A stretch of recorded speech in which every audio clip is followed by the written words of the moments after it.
Russia controls territory that Ukraine cannot win back in the short term by military means.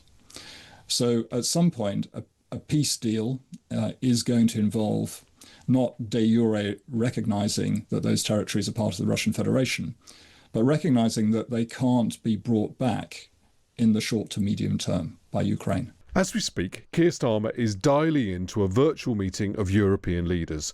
German Chancellor Friedrich Merz is hosting. Also in attendance will be France's Emmanuel Macron, European Commission President Ursula von der Leyen, and of course, Ukraine's Volodymyr Zelensky.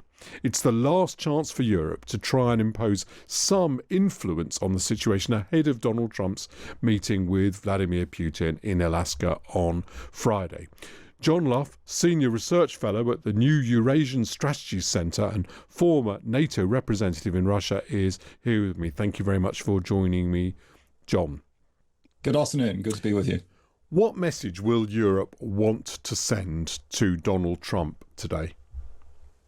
I think the message they want to send is you can't do a deal over the heads of the Ukrainians, and this affects Europe's security. So this has to be a conversation that takes place between Russia, the US, Ukraine, and Europe.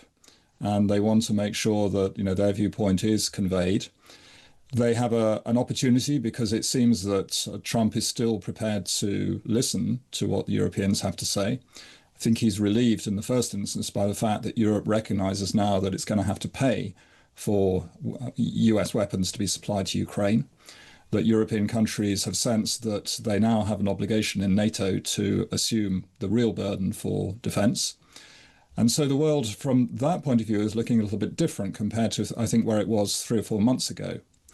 But for the Ukrainians, this is a perilous moment because they rightly fear that Trump's instincts are such that a man who is in a hurry to do a deal believes that he can win a Nobel Peace Prize and is anxious somehow to improve his personal relationship with Vladimir Putin, that a deal of some kind is going to be concocted without their participation. Do the US worry, though, that this meeting that Zelensky's having with European leaders is almost like ganging up against the US, and that it means that Ukraine can go to Europe when they want one answer, they can go to Trump if they want a different answer, they can play off the different parties even before they get into a negotiation with Putin? I think there is probably some considerable impatience in the White House with the way the Europeans are behaving. The fact that Europe has become so dependent on the US for its defences and really wants the US still to remain committed to supporting Ukraine, even if it's at a lower level, and to help take responsibility for managing European security. So I think that's where the fundamental tension is, that you have the MAGA movement that believes that US should not engage in these entangling alliances, and the US should not be overburdened, if you like, externally. And the fact that Europe continually says that it has power, it has real economic power, it is committed to reinvesting in defense, and compared to Russia, it has much more potential. So on paper, of course, all that's true. But if you look at the reality, Europe took its eye off the ball. It hasn't managed the relationship with Russia successfully. It was unable to deter Russian aggression. And from Trump and Vance's perspective, here are Europeans still with an outstretched hand wanting us to remain involved. So the fact that they are aligned with President Zelensky here, and we know that Zelensky has caused great irritation in the past in the White House, although they seem to have moved beyond that. It's not difficult to see that if, for example, Putin and Trump agree some basic terms for settling this war in Alaska, relay these to the Ukrainians and Europeans, and find that they're immediately rejected, well, that's going to be a very, very difficult moment, because it will lead to the US, I think, just disengaging completely from the process, cutting off all military support, including intelligence support to Ukraine, and saying to the Europeans, well, we tried, you didn't agree, the problem's now yours, so deal with it. And that would be, I think, a really very difficult moment for both Ukraine and Europe. Doesn't the American position amount to saying, listen, we all know that in the end, facts on the ground mean this will only finish when there is an agreement about territory, and that Russia will gain some territory that it did not have before, admittedly some years ago now, before it began its aggression against Ukraine. And if Europe and Zelensky don't accept that, this war will never end, and that's not something that the United States is willing or able to contemplate. What is the kind of European and Ukrainian response to that critique? Well, I think you touch here on the real issue, and it is the following: that Trump, for all his improvisation, his lack of detailed knowledge about Ukraine and Russia and the history of the relationship, he has understood one basic point. And he's a man, of course, as a real estate developer, he thinks about territory. And in this case, he's voiced something that in Ukraine has been under discussion in society for a good long while now, and is only sort of reluctantly recognized, I think, in many European capitals. And it is that Russia controls territory that Ukraine cannot win back in the short term by military means. So at some point, a peace deal is going to involve not de jure recognizing that those territories are part of the Russian Federation, but recognizing that they can't be brought back in the short to medium term by Ukraine. Over the longer term, there may be a way of doing this. And there are precedents in Europe, notably the occupation of the Baltic states by the Soviet Union in 1940.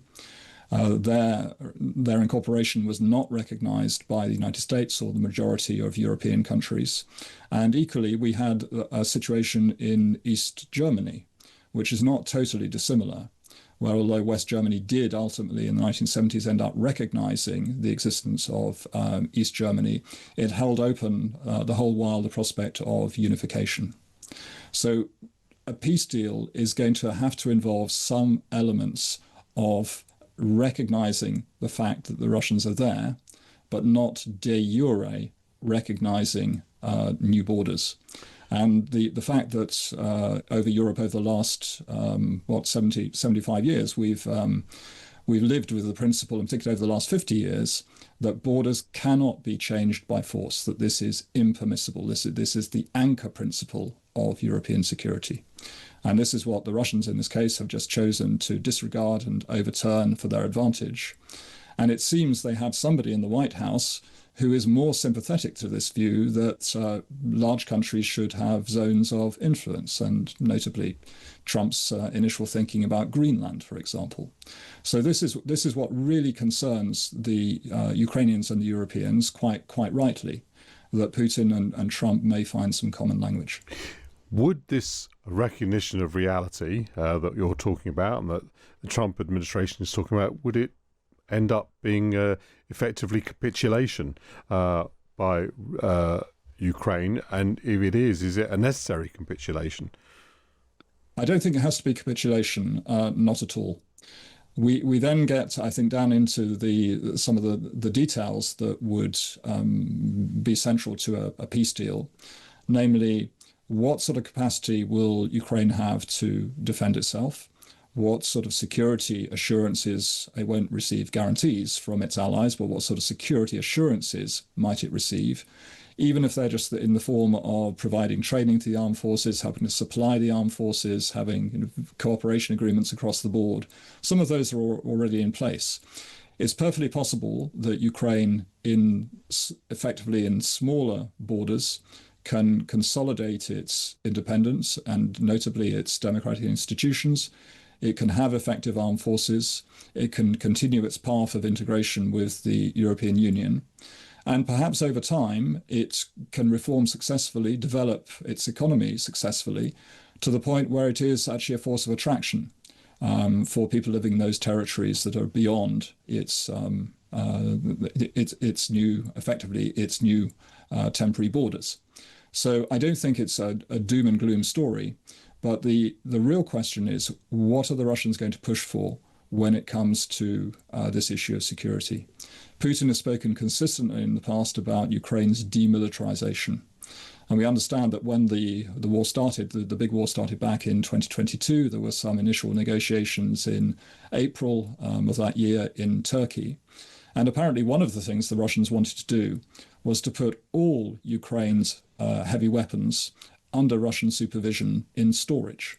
Now, that is the extreme version of demilitarization. Absolutely. But I think we are going to get into a very, very difficult and complex conversation about how Ukraine manages its defense.